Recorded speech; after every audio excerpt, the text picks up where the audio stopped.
What's going on, guys? All right, tonight we got some great guests and we are doing some hot takes. Actually, they're your hot takes. We polled Twitter and Facebook to get some hot takes, and we'll talk about them tonight. So stay tuned.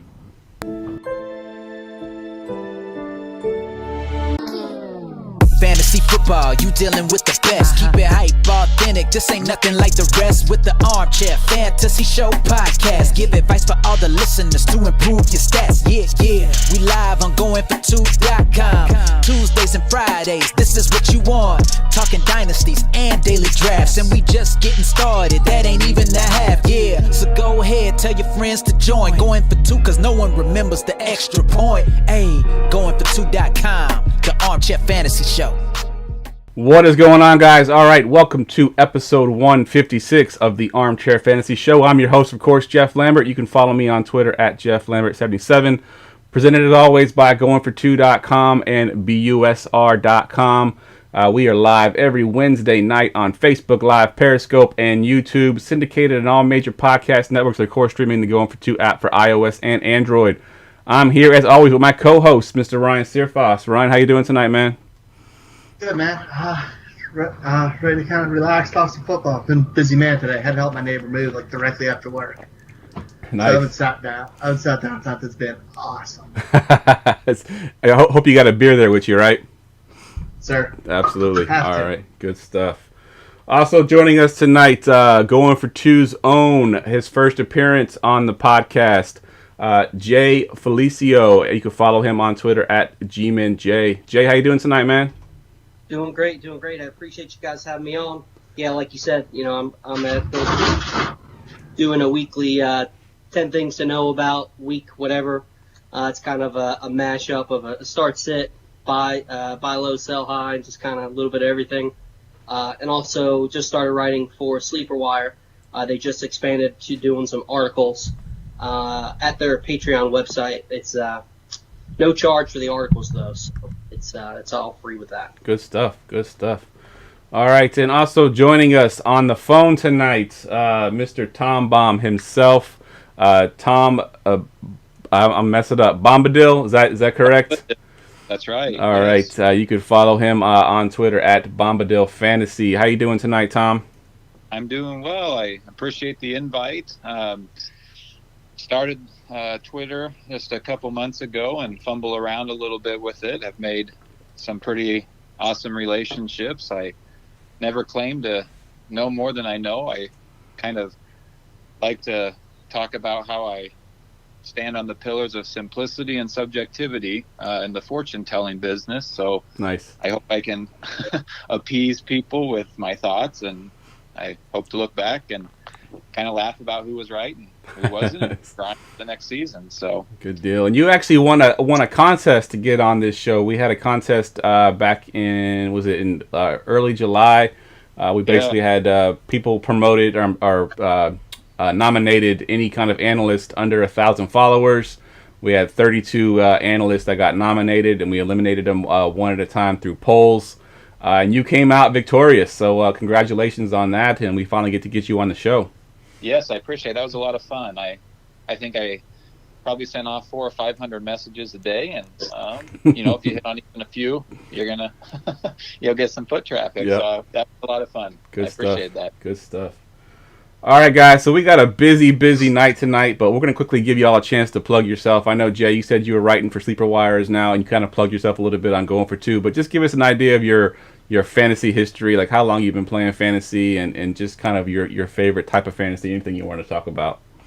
I've been playing for about 20 years now. I started in, I don't know the exact date, but somewhere in the late 90s, early 2000s. So started with fantasy baseball and then got into fantasy football a few years later.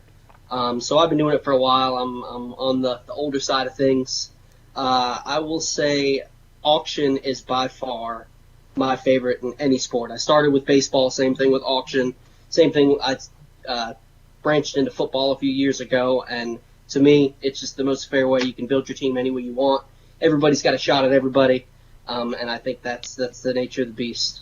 Yeah, that's one format that I have yet to play is auction. I don't know why I've never gotten into it. I don't know if I've got friends that just aren't that dedicated enough to do an auction, or what it is. That's one of the formats that I have yet to do. Another one that I haven't done, I'm doing it this year, is the Guillotine Leagues, where the lowest scoring team gets eliminated each week. So that'd be a first time for me as well. I'm gonna try that. I got 2 of those leagues in on Flea Flicker going right now. Those are a blast. Yeah, those are a lot of fun. Yeah. They're out there. They're different, but it's definitely a lot of fun too. Yeah, so I'll experience it. Maybe next year I'll get into an auction league. I got enough leagues. This year I couldn't take on another league, so maybe next year. Absolutely. All right, Tom, tell us about yourself. How long you've been playing fantasy, and how long have you been kind of in this analyst thing? It's just been a couple of months. Is that how long? Yes, I've been playing for a lot longer than I have been analyzing. Not as long as I think you guys have, maybe 15 years or so. Back when I feel like Standard was the only format, at least that I can remember, and fell in love with it. And I think it stems from even earlier than that, when I used to play Madden a lot with friends, and it's like the grown-up version of that to some extent.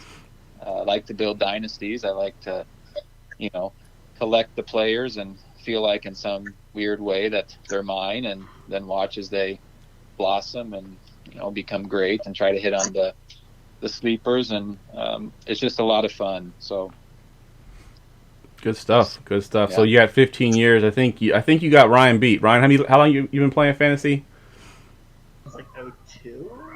02. So Like that. Okay, all right. So all right, guys, let's go ahead and jump into the news and notes. News and notes from around the league. I apologize. That was like super loud, and I don't know which channel that's on. So let's hope that I don't hit that one again. That was like I was trying to sound check beforehand and forgot to check that. So hopefully I get the right channel to turn that down. That was a little loud.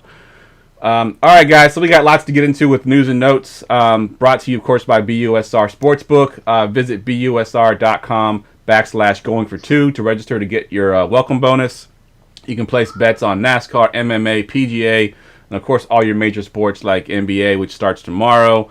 NFL, of course, is going to be on there as well. Prop bets, the whole 9. So again, visit busr.com/going-for-2. Get your welcome bonus there and place your bets to get this season started off here really well. So the first one, of course, is the big one. Just broke today.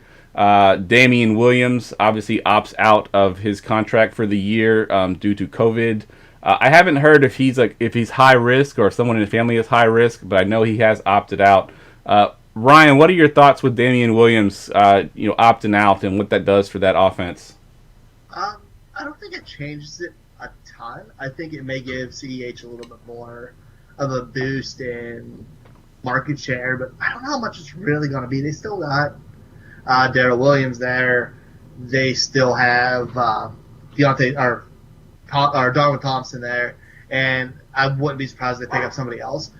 I think you're going to see CH flirt with that RB1 area with it, but I think it's kind of business as usual for that offense because it's kind of whoever's in there's best case scenario, and none of them are as talented as Edwards Hilaire. So we're looking at just more of a market share for him and up his fantasy value. But other than else, I think it's kind of just business as usual with that team.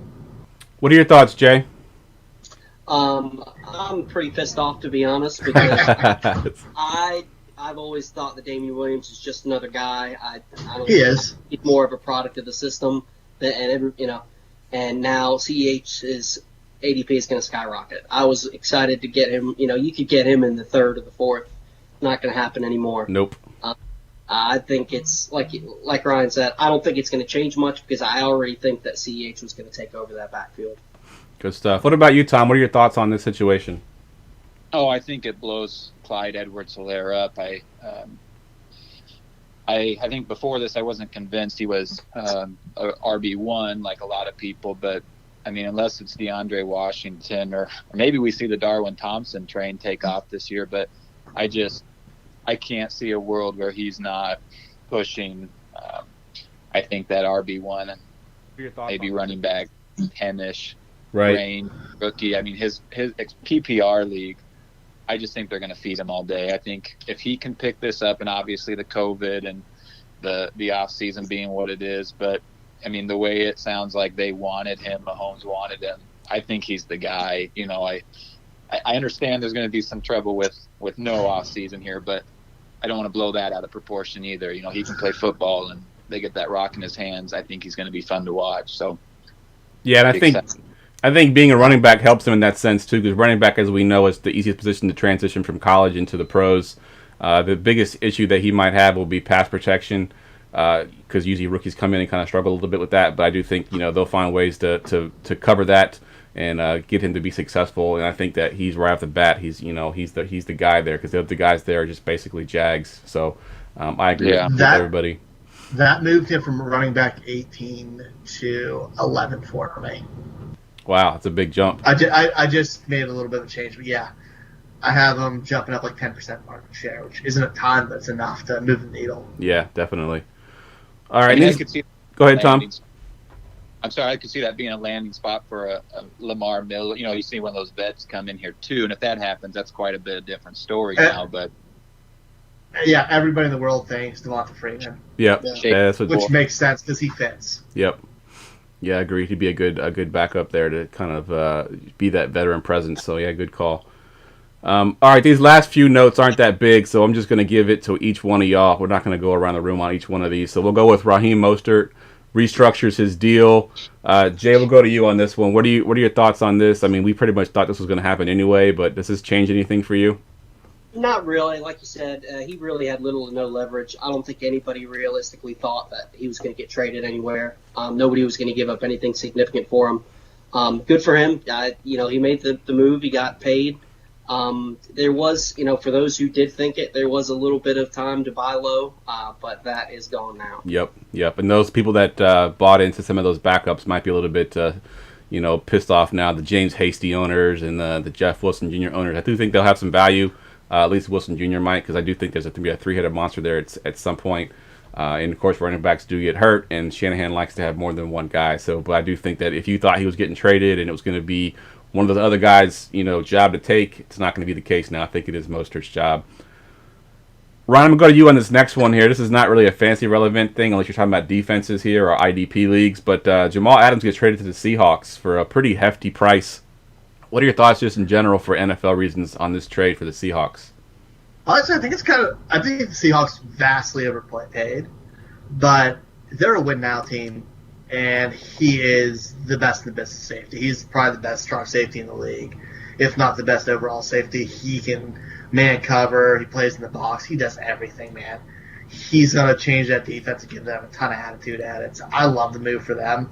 They gave up 2 firsts and a starting caliber safety, which is good for the Jets, who are a team that's in rebuilding. Yeah. Whether they know it or not, they're a rebuild team. They need this first. I think it's a good move all around. The Jets got a king's ransom for him, and that was the only way they're going to trade him.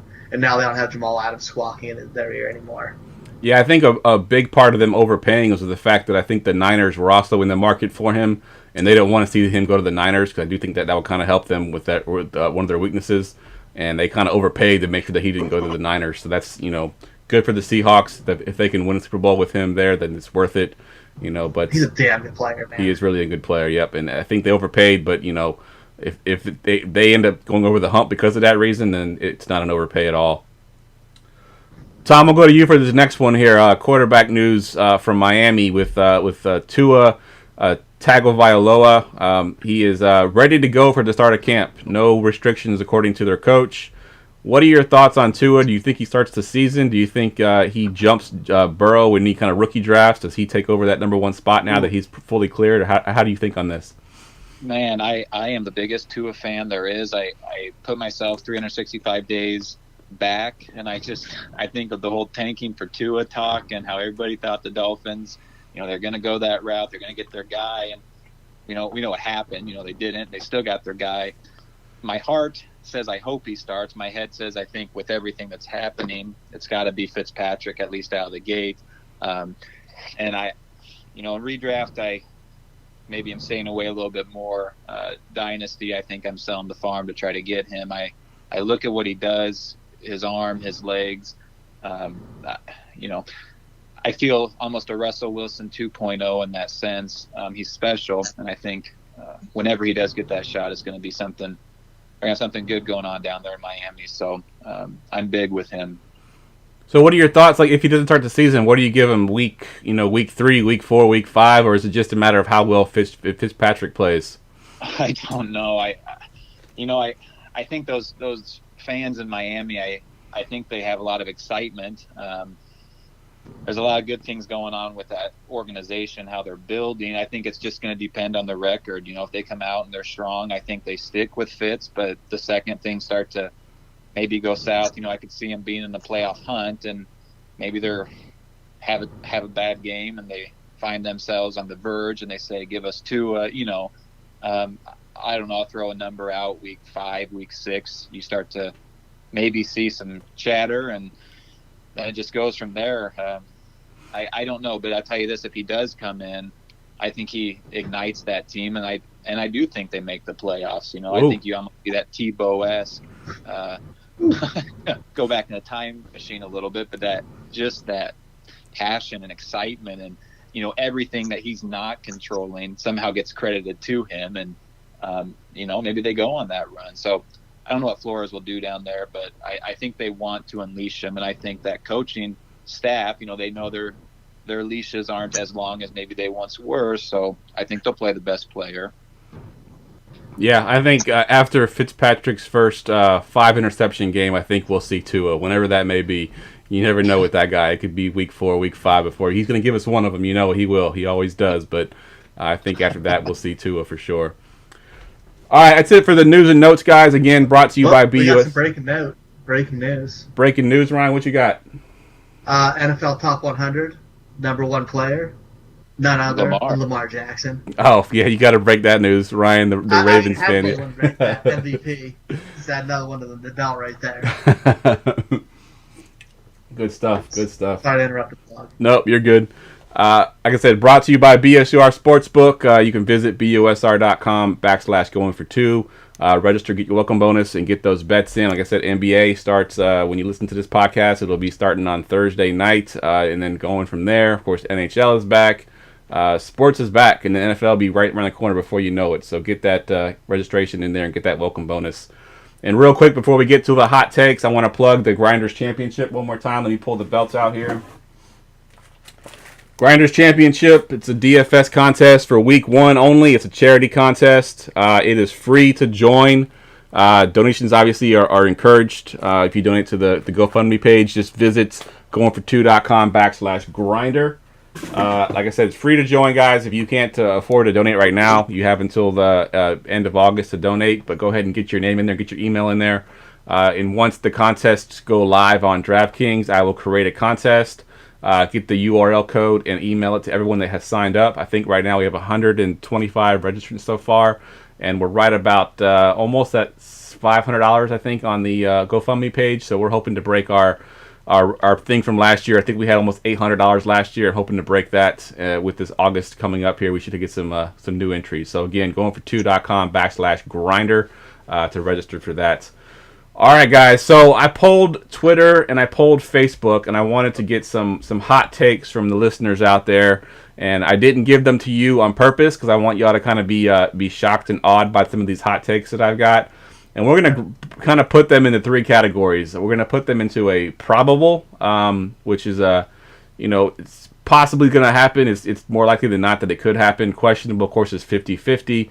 And doubtful is it's something that's pretty far-fetched that you won't see happening. So we'll put them into those 3 categories, and we'll just go one at a time. I'll give each of you a different hot take to get so that we can get through as many as possible. The first one I got on here, the first one that came through on Twitter was from George Reed Jr. At BFTG Pod. And I'm going to go to you, Ryan, for this one because this was kind of your boy from a couple years ago. Darius Geis plays 14 games and finishes as the RB11 or higher. Give me a breakdown. Probable, questionable, or doubtful on that one. Man, he had me at the probable until he said that running back 11 or higher. I would go with questionable because that's my dude and I still have hope. Even though I'm on the lower half. The glass is more half empty than it is full on that 50-50. All right, 50-50 on that. All right, I'm going to go to you, Jay, on this next one here. Let's see. Justin Stevens at JustinFF_ says Jace Sternberger will act as the second receiver for angry Aaron Rodgers and will finish as a tight end 1 in PPR leagues. What are your thoughts on Jace Sternberger? I definitely think that angry Aaron Rodgers is coming out this year. I don't know if you guys saw the interview that he did where he said that he's already looking to where he's going to next, that he doesn't blame him for drafting Love. And so I think angry Aaron Rodgers is coming. Tight end 1, you know what? This year more than years past, it's actually pretty deep. There's a lot of really good names, a lot of potential breakouts. So I will go with doubtful, and it's not anything against Sternberger. It's just there's so many other guys. You know, you got your Gesicki, you got T.J. Hawkinson. I mean, there's so many guys in that lower tier that are going to be productive this year. So I think it's going to be hard for him to break into that tight end 1. Yeah, I agree. And not only that, but Rodgers' history with tight ends isn't that great. I think he's only had one tight end 1 in his entire career. I think it was Jermichael Finley, I think. Finley, yeah, I think he had 1 year where he was a tight end 1. So that history doesn't really bode well for him either. All right, Tom, we're going to go to you on this next one. This one comes from, I'm going to mess his name up. I think it's just pronounced Pugh. It's Drake Pugh. At Drake PFSA. This one's real simple. Austin Eckler will be RB8 or higher. What are your thoughts on that hot take, Tom? Ooh, that's tough. I think I'm probably going to go probable there. I look at what he did last year, and don't quote me on the numbers, but I think he only saw the field on what was it, maybe 50% somewhere around there. Yep. Of the offensive snaps, and he posted those numbers that he did. Justin Jackson's great. Joshua Kelly, they're all great in their own right. He doesn't have to be the bell cow back to put up the RB1 numbers. And in PPR leagues, he's the only one catching those balls. And I think I could see a world where he's pushing the top 8 running backs. I think that is very probable. All right, going with probable on that one. Austin Eckler, RB8 or higher. I think we had... was it who was on last week, Ryan? They had Austin Eckler at RB7. Was it Sam? I think Sam Holt had Eckler ranked as RB7. I think that's how high she had her. So that was me. So that was you that had him that high. Okay, fair enough. Yeah. No, I think Sam might have had him 6. I had him 7. You're right. That's right. She had him at 6. So that was the one that we had talked about the most. Was the number 6 spot. Steel trap, baby. All right, Ryan, we're going to you in this next one, and I'm going to mess this guy's name up. I'm friends with him in chat groups, and I know him well, but I don't know how to pronounce his last name. First name is Randy, last name is Rajambat, I think, on Facebook. So this is a kind of a long one here. Derek Carr struggles through the first half of the season. Mariota takes over and then breaks out, and he's a top 15 QB from week 8 on. What are your thoughts on Mariota taking over and being a top 15 QB from that point? I'm going to give that a big old hell no. Derek Carr had the most underrated good season last year. He played with a who's who of scrubs. Tyrell Williams and Darren Waller, who are like the cast of misfit toys as his receivers. And he completed 70% of his passes and had 4,000 yards. And everyone acts like he sucked. Now you give him a guy who can spread the field like Henry Ruggs. You give him Brian Edwards, who's a talented receiver. He has Waller back. Tyrell Williams is going back to where he should be as a wide receiver 2 or 3. And they have Monster Josh Jacobs, running back. All signs are pointing up for Derek Carr. I don't think he's going to give that up. All right, good stuff. And Mariota is not the answer. Even if he would get the chance, he ain't a top 12 QB. I think I agree there. I think Derek Carr is good enough. I think he does what Gruden wants him to do. And I do think he'll be good enough to maintain his job all year long. And even if he did lose it, I don't think Mariota's a top 15 QB either. That question hurt me. All right, Jay, this next one's for you. So this guy gave me about 6 hot takes, and I had to pick one of the 6. Louis Sopo on Facebook. Kenyon Drake loses his starting job before the end of the year to Eno Benjamin. What are your thoughts on that one? Probable, questionable, or doubtful? I'm gonna sound like a hater, but I'm gonna have to go with doubtful on that too. I don't think Drake is the bell cow that he appeared to be last year. I think he's in the mold of his predecessor, Lamar Miller. I don't think he's gonna be the guy who's going to take 20, 25 carries and go off. I think he's better when he gets, he can stretch the field, but he's not one that gets better with the more carries. Benjamin, he's going to catch some passes. I could see him, coming in for third down, but I just don't see him taking over. All right, good stuff. All right, Tom, we're going to you for this next one. This one's a little tricky because he's given to us a points per game as opposed to a total season. Tyrod Taylor finishes as a QB1 in points per game, which is tricky because he could start 3 games, have 3 amazing games, and then not play the rest of the season and still, be a QB1. Yeah. But what are your thoughts on that one?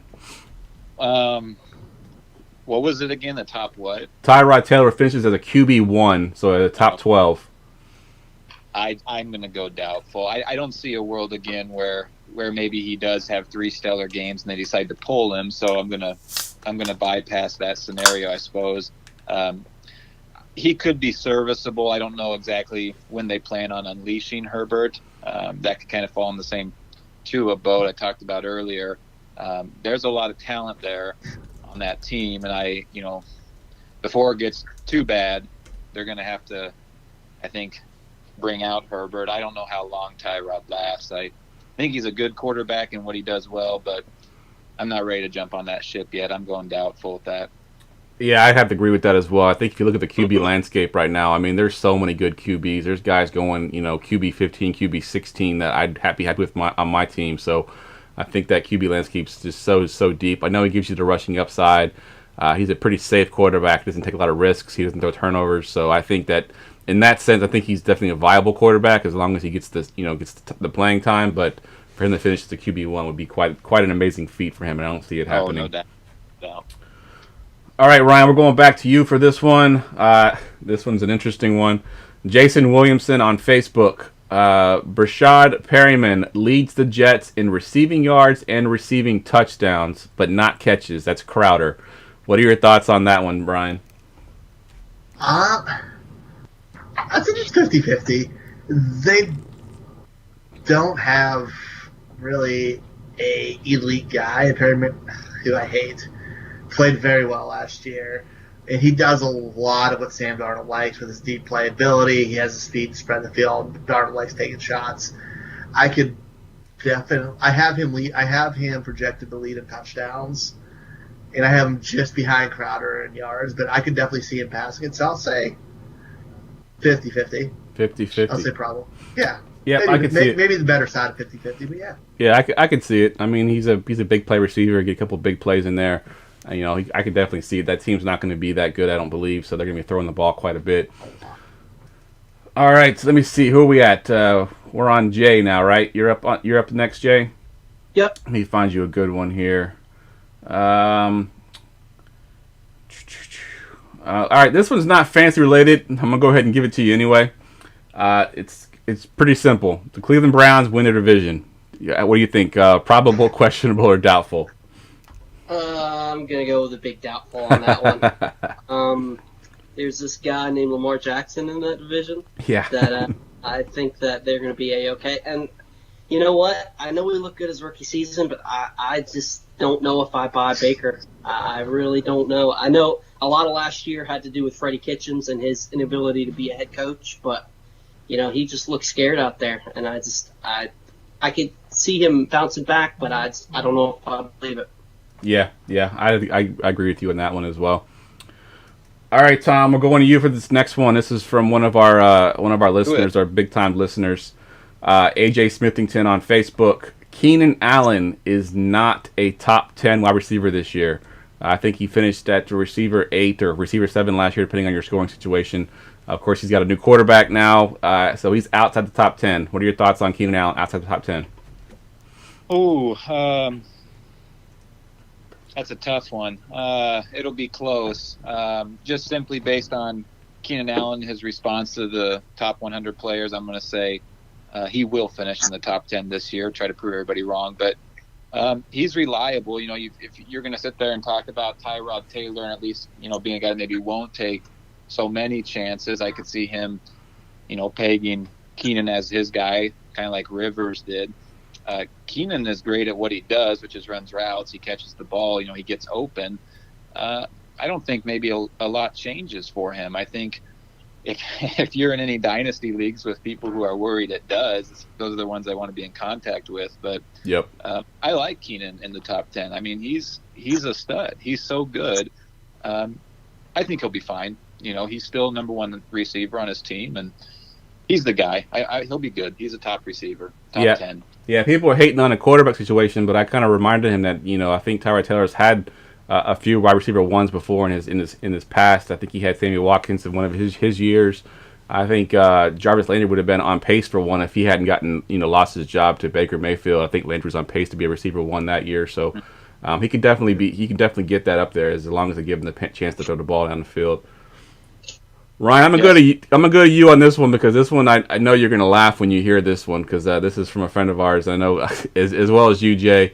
Dan Turner, going for two's own Dan Turner on Facebook, says Jaws leads the Eagles in the receiving touchdowns. Probable, questionable, or doubtful. As soon as you said Dan, I knew it was Jay Dalton. What's lower than doubtful for us? Something lower than my hell no earlier. It's not happening. There's two amazing tight ends there who are monsters in the red zone. There is no chance. He'll be lucky if he sees more than 3 touchdowns. Yeah. Sorry about that. Yeah, I think it's a bit tongue-in-cheek, because I know he talks about him in our group chat all the time, but I had to make sure to bring that one up for me. I mean, I hear way more about J.J. Whiteside than I ever want to hear in my life. In our Go for Two chat. Yes. Like, it's almost like Jeff's love for kickers. Yeah. All right, let's do one more for you, Jay, and one more for you, Tom, and then we'll move on here. So let's see, Jay. Let me give you this one. This is an interesting one, because this kind of has what I'm looking for, a caveat. A.J. Dillon is a top 24 running back in the weeks that Aaron Jones is hurt. So if he's hurt, he's a top 24 running back in those weeks. What are your thoughts on that, Jay? I would give that I'm going to go with probable on that, because it's obvious that they want to be a run-first team. And when they were both on the field last year, when Aaron Jones and Jamal Williams both on the field, they both produced. You know, it wasn't crazy when Aaron Jones had it all to himself and he was RB1, but they both were putting up stats. There's plenty to go around when it's just two of them. I actually like A.J. Dillon a lot. I'm targeting him in Dynasty because I think Aaron Jones is gone next year. Yep. And Jamal Williams isn't the answer. So I'm going to go with probable. All right, good stuff. All right, let's finish the last one up here with the quarterback. For you, Tom, Daniel Jones finishes as a QB6 or higher. What are your thoughts on Jones? Oh, man. I wish you would have said a QB10 or higher, and I would have bought that. QB6, I don't think I can go that high yet. It's tough.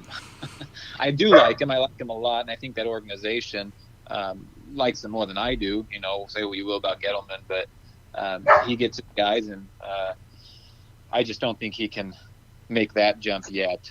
Maybe check back in a year, but they don't have the weapons, I think, for him to succeed like he needs to. And if he cuts back a little bit on some of those turnovers and the fumbles he had, he's pushing it. But QB6, that's with limited upside in the running department, that's going to be hard for him, I feel. Yeah. Jay, I know you're the Giants fan. What are your thoughts on that one?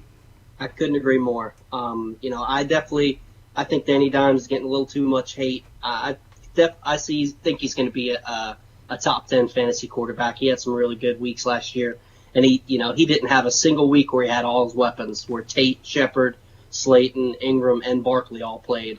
But 6 is just too high. There's too many good quarterbacks out there. He's not going to. If he had an alpha receiver, maybe, but we don't have it, unfortunately. Yeah, I agree with you guys. I love Jones. I've been buying him everywhere. I think I've said it multiple times on the podcast that, in a points per game scenario, he had as many points per game as Kyler Murray did, and Murray's going into top 5 quarterback right now. So Jones, if he can do it for an entire season, I think he's going to be a great quarterback. Definitely top 12, probably even top 10, but top 6, that's just too much. There's just too many good quarterbacks out there. It would take some injuries to some of those top quarterbacks for him to fall into that top 6. So I agree 100%. All right, guys, quick commercial break. When we come back, we'll do some buy or sell and some breakout or fake out. So hold tight. In the unpredictable world of fantasy sports, when all hope seems lost and chaos and confusion rule, one hero will rise.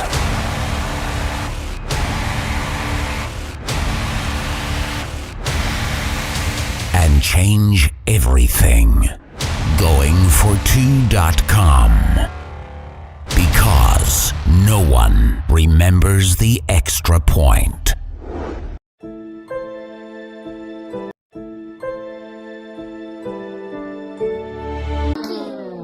Fantasy football, you dealing with the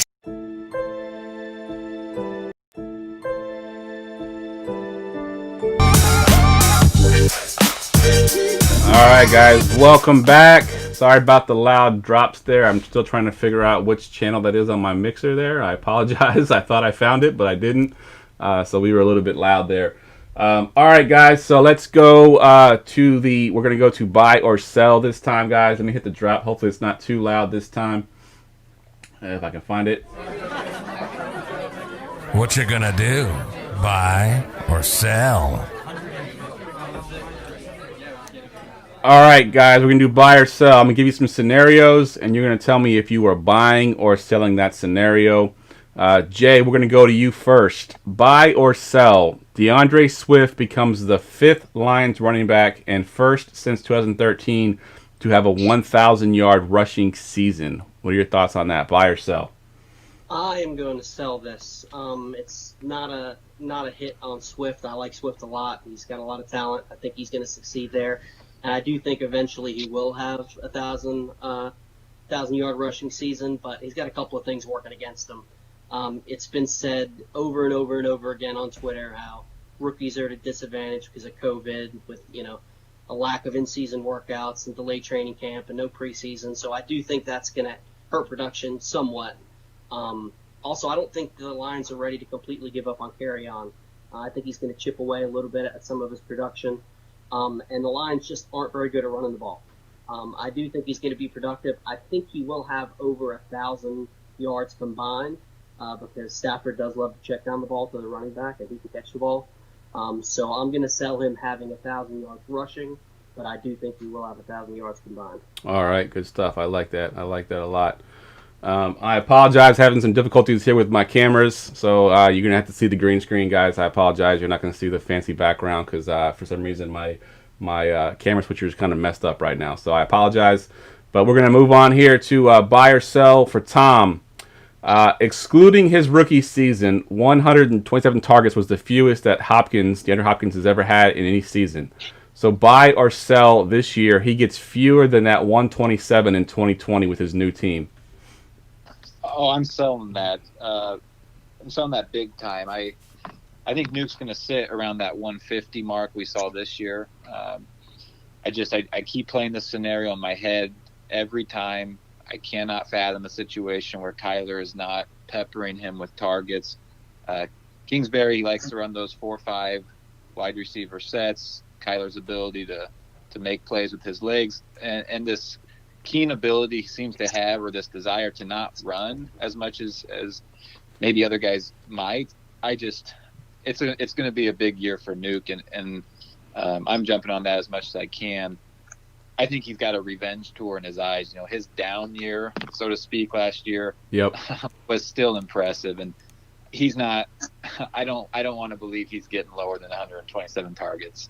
Yeah, I agree. I think there's been some hate on him, over the last couple of weeks. We actually had a guy, one of our group chats that Dan pointed out on Facebook, that actually has him outside the top 15 receivers, which is just ridiculous. I don't see that ever happening. I don't know how that could possibly be, but I think Hopkins is going to be fine. He's going to fit perfectly in that offense. They throw the ball so much in that offense. I think he's going to find a way to get, his 140 targets for sure. All right, Ryan, I got this next one for you. This is, your Raven boy. I had to give you this one. So Marquis Brown last year had 71 targets in his rookie season. Buy or sell, this year he has at least 120 targets in 2020. What are your thoughts on that? Yeah, I'm going to sell 120 targets. I think it definitely goes up. I have him set for 94, but 120 is a lot. Lamar doesn't throw a ton. They're still a run-first offense. They have a ton of – and he likes to throw to guys who are open. Mark Andrews is going to lead the team targets regardless. So, yes, Browns will be 2 in the pecking order, but he still spreads the ball out and goes for the open receiver. He doesn't really go for the tight window throws. So I think you can see Brown flirting with 1,000 yards receiving, but I don't see him with being a target hog. All right, yeah, I was trying to figure out a good benchmark there. I should have just done 100 targets. Maybe it would have been a little bit better. But I hear they want him to be the alpha receiver. You hear all this coach speak right now that he's going to be the alpha receiver. You've heard, I think, what was it? Who was the receiver that came out and said they're like Jerry Rice and Joe Montana? Who was it that said that? I can't remember the receiver. Who's the slot receiver there? Willie. Yeah, Willie Snead. Yeah. Willie Snead needs cut. Yeah, whatever he's smoking, I want some of that because that was. He bulked up from 160 to 180, and he was hitting 23 miles per hour on a healthy foot. But 120 targets, man. He could be a lot better, but that offense isn't built for that. Fair enough. He's a big play guy, and he goes deep a lot. All right, we're just going to stay in the 3 wide screen here because my cameras are messed up, and I don't feel like keep switching back and forth. So don't pick your nose or anything because you're on camera the whole time. All right, Jay, I'm going to get you one of your boys. Buy or sell. Darius Slayton will lead the Giants in at least one of these categories: targets, receptions, or yards. I'm buying this. He was real solid down the stretch. He scored double digits in 5 of his last 6 games. He had 2 games over 30 points. So he's definitely shown that he can do it when he's given the chance. He's not the alpha dog, but he did have chemistry with Daniel Jones. It was obvious. Granted, there was some injuries, and he actually led the team last year in touchdown and receiving yards. I don't think the touchdowns is going to repeat. Hopefully Barkley stays healthy the whole year. Unfortunately, I don't think Shepard and Ingram are going to stay healthy the whole year. We'll have Tate. He's not going to have the suspension. He had an issue with dropping balls. He only caught 48 of the 84 targets he got. So I don't think he's going to lead the team in receptions, but I could easily see him doing either targets or yardage again. All right, good stuff. Buying that one. All right, Tom, this one's for you. Last season, there were 5 tight ends with over 200 fantasy points in PPR leagues: Kelsey, Kittle, Waller, Ertz, and Andrews. Buy or sell, there will be at least 7 tight ends in 2020 with over 200 fantasy points. So we're going to add 2 to that list there. Oh, yeah. As a lover of all things old, which oftentimes get classified as history, I just had to turn to some data on this just to see how likely this would be. And over the last 8 seasons, there's been just over 4 tight ends that finished with more than 200 fantasy points in a season. I mean, going back to 2012, there's never been a time where there's been at least 7 that have done it. 13, we saw 6. We saw 5 last year. 2014, 2015, we saw 5. Strictly off of those, I'm saying no. The tight ends, I do think next year that will push that 200 or over it. I got Kelsey, Kittle, and Andrews. And then I got a guy in Detroit, TJ Hawkinson, who, nice. That's my Waller, the breakthrough for next year, that I could see a world where he does it. But 7 is as deep as the tight end position is. I think there's a ton of exciting young players that have so much promise and potential. It's a tough one to hit on, man. And you got your 3 reliables. I do think Ertz drops a little bit with Goddard coming on. Good call. I don't see a world where it's 7. Yeah, I agree. I think Ertz and Waller could both potentially fall off that list there. I think Waller's got some competition for targets now in that offense, and he may not get to 200 points this year. I do think they'll all be good options, obviously, but just not 200-point options. So, all right, So not getting the 7 tight ends. I agree. I think I set it at 7 because of that reason, because I don't think we've ever had that. And I wanted to see if we could potentially get that this year.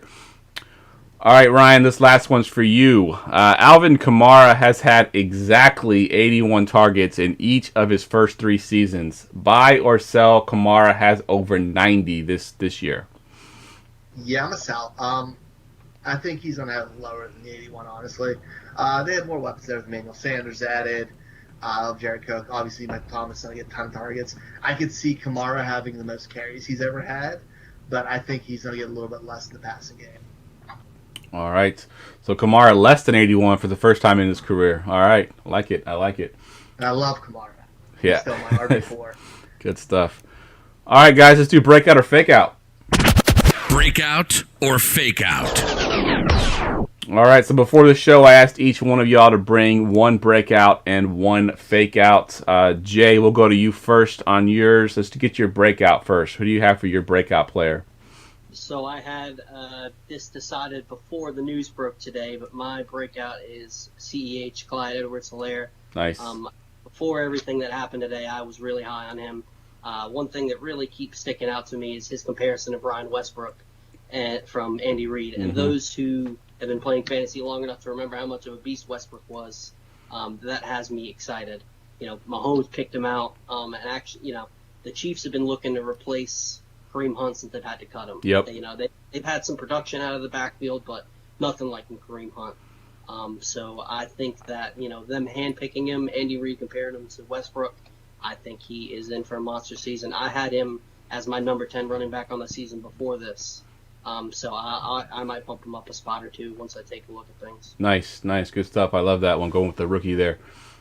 All right, Tom, what do you have for your breakout?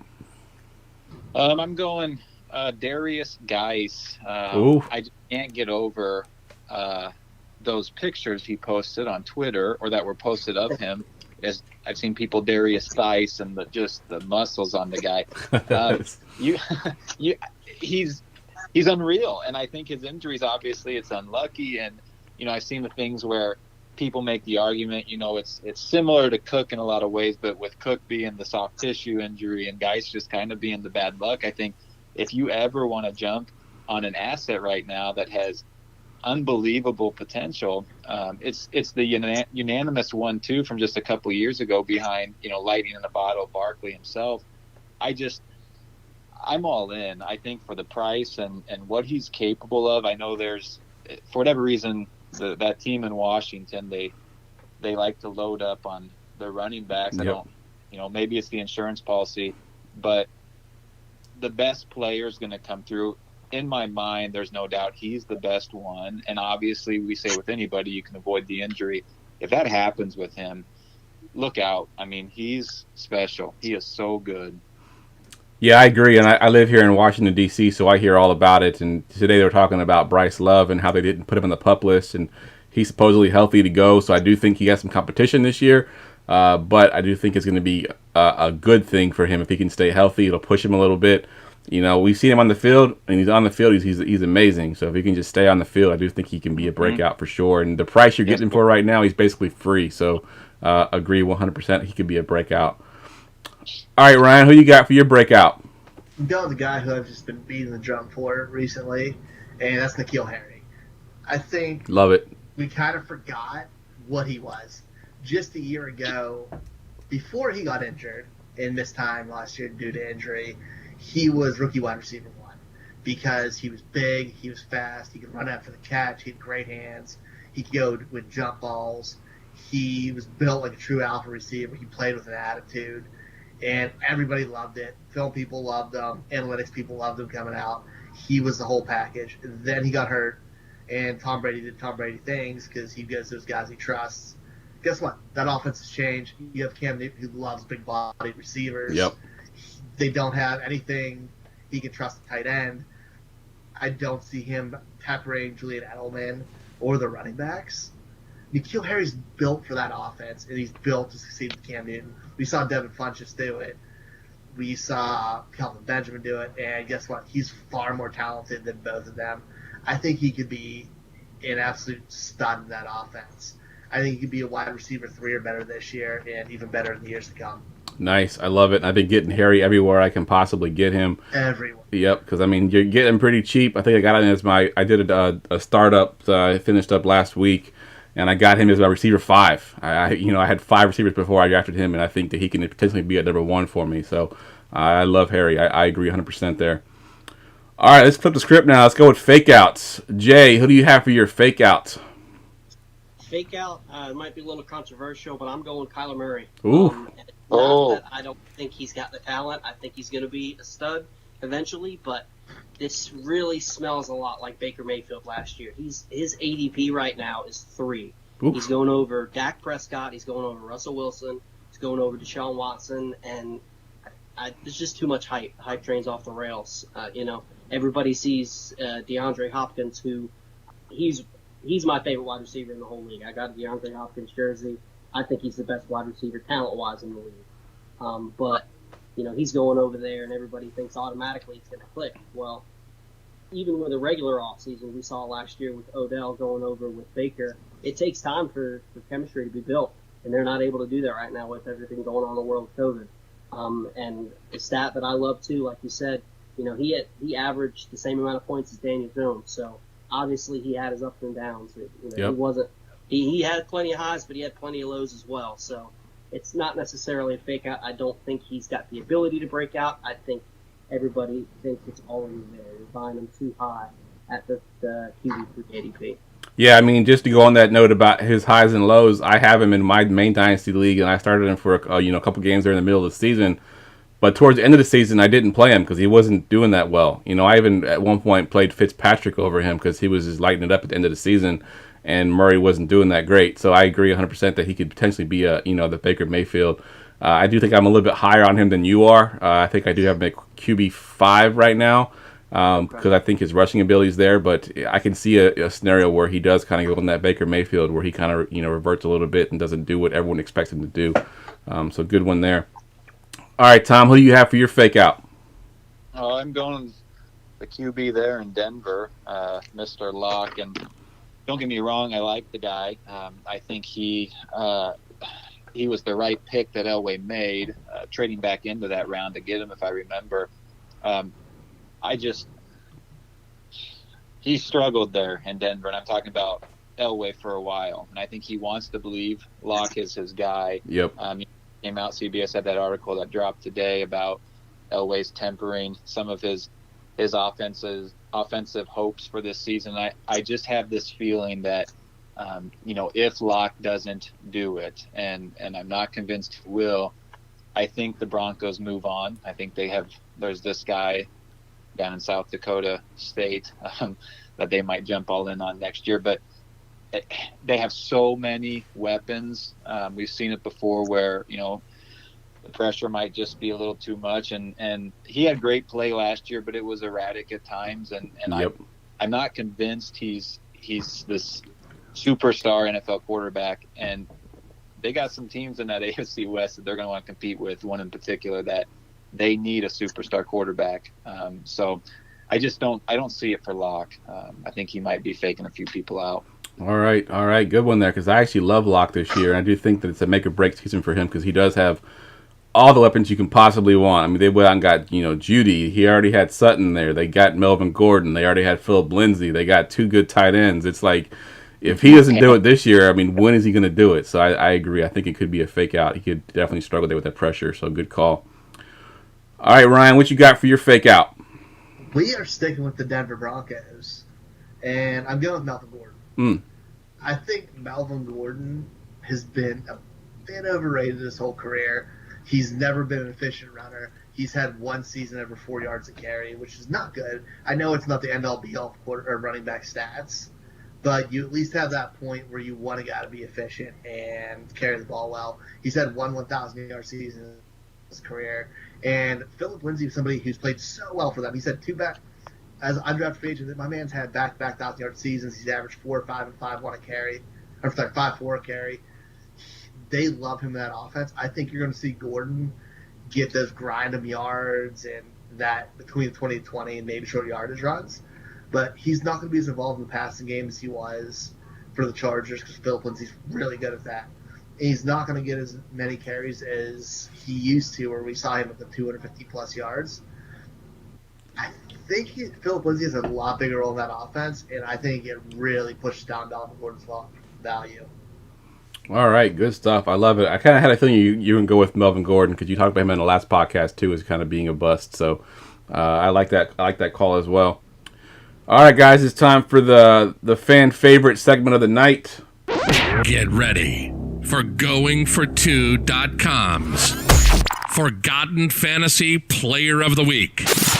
All right, Tom, we're going to go to you first. We got two first-timers on the podcast tonight, but Jay is a going for two member, so we're going to go with the guy who's outside of our website here and go with you, Tom. Give us your forgotten fantasy player of the week. Oh, this was fun. I have two for you, and maybe they both don't hit the parameters I was given. One for sure does, but it's a pair of rookies. 2012. You might be very familiar with them in Washington, in RG3 and Alfred Morris. That rookie season was awesome. And every year I feel like I'm looking back and I'm saying, who's the RG3 and Alfred Morris of this year? You're looking at, and this is the time when I was only standard. I was probably behind the 8 ball there, but quarterback 5 and running back 5 as rookies, second overall pick. What was it, the 6th round, I think, with Morris. Yep.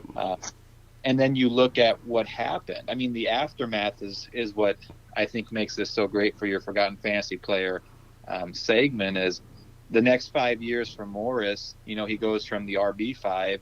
Over the next 5 years, the best finish he had was 18, and he averaged running back 46. And then for RG3, and I know he's still playing, but he goes quarterback 5. Next best finish in his career was quarterback 18, and then the next 5 years he's averaged quarterback 41. And I just think we forget about how truly special those two rookies were and how much fun it must have been, as a Washington fan in 2012. And just looking back, and man, the heartbreak you guys have about, we had it, we had that dynasty and then it was gone. So those are my guys. I look back, I've forgotten about. I think people have, but they were fun for that 1 year. I will tell you, in Washington, D.C., they have not forgotten about it. I'm a Niners fan, but I listen to, to the radio, and it's like every other radio show, they're talking about that year that, we could have done this. And every single time. And it's like, so I can tell you, in this area, they're not forgotten about. Maybe everybody else in the world, but not this area for sure. All right, I love that one, though. I like the combo there of the two of them. Good stuff. All right, Jay, who you got for your forgotten fantasy player? I'm going to go a little older than that. I'm going to go back to the early 2000s with Deuce McAllister from the New Orleans Saints. Nice. He had a couple of seasons where he was a stud. I think he was like running back 5 and running back 7 in 2002 and 2003. And he's the first one that popped into my head because I forgot about him. But I've got this. I've got a buddy of mine who certainly hasn't. Even back then, I always kind of seem to dive in more and do more research than the guys in my home league. So I'd have guys come to me and ask me for advice and stuff like that. And my buddy was picking before me, and that was the year before Sean Alexander went off. And I wanted Sean Alexander. I think it was like 7th or 8th pick, something like that. He comes to me and says, "Who do you think I should take?" And I did not want to tell him Sean Alexander. You picked right before me. Why are you asking me? He said, "Well, I haven't had a chance, and I know you do it, so who do you think?" So I didn't want to lie. That's just not who I am. So I said, according to my rankings, Deuce McAllister is the next best running back. So he listened to me. He took Deuce McAllister, and I took Sean Alexander and won the league that year. So he's still in my home league, and I still, every year, he gives it to me on draft day. He said, "You lied to me on purpose." I said, "No," I said, "I told you what the book said. I didn't lie." Good stuff. I love it. All right, guys, that wraps the podcast up. Let's go around the room. Give us your Twitter handle one more time. Plug anything you want to plug. If you got an article coming out, where you write at, podcast, whatever. Tom, I'll go to you first. Okay, Tom, at Bombadil Fantasy. Just today, was able to sign on with Dynasty Football Factory. I'm looking forward to working with the great people over there. And if you're not following me, give me a follow. I'd love to follow you back. And I've enjoyed my time tonight with you guys. I appreciate it. I thank you guys for your time. It was a lot of fun. Definitely, man. Glad to have you on. And guys, on Twitter, look out for his hashtag Tom Bombs. It's been it's kind of famous right now, so you should look for those. We got to get at least one Tom Bomb. Yeah, give us a Tom Bomb. Go ahead, Tom. The whole episode's been a Tom Bomb, guys. You guys, you're the powder here, so I appreciate it. I really do. Good stuff. All right, Jay, go ahead and give us where we can follow you at. follow me at GManJ on Twitter. I write for both Going for Two and Sleeper Wire. I've got an article coming out for Sleeper Wire soon about how Devontae Parker is going to be a bust this year. Ooh. And I'm also working on one for Going for Two. It's going to be a Superflex mock. So be on the lookout for both of those. Nice. Ryan, what you got going on? I almost did him as my fake out, by the way. Devontae Parker. Oh, wow. So I completely agree with that because he's not good. Find me here, goingfor2.com. I'm going to be, my all overrated team is going to be coming out this week. I just have to get it edited. I have, over at Dynasty Draft Room, we're still doing a projection series. I have like 4 that still need to tweet out. And I'm doing a sophomore redraft or the 2019 draft class for the first round of fantasy. And that's a bunch of stuff coming out. Make sure to check me out, Foss534. All right, good stuff. And of course, guys, you can follow me on Twitter at JeffLambert77. Of course, again, I'm going to plug the contest, the charity contest, goingfor2.com/grinder. It's week 1 only, guys. There's no commitment. I mean, you're gonna give me your email address. I'll send you the contest once it goes live. Set a lineup for that week to win the championship belt. It's an awesome belt. So definitely no requirements for a season long commitment. So definitely go to goingfor2.com/grinder. For Ryan, for Jay, for Tom, I'm Jeff. We will see y'all next week.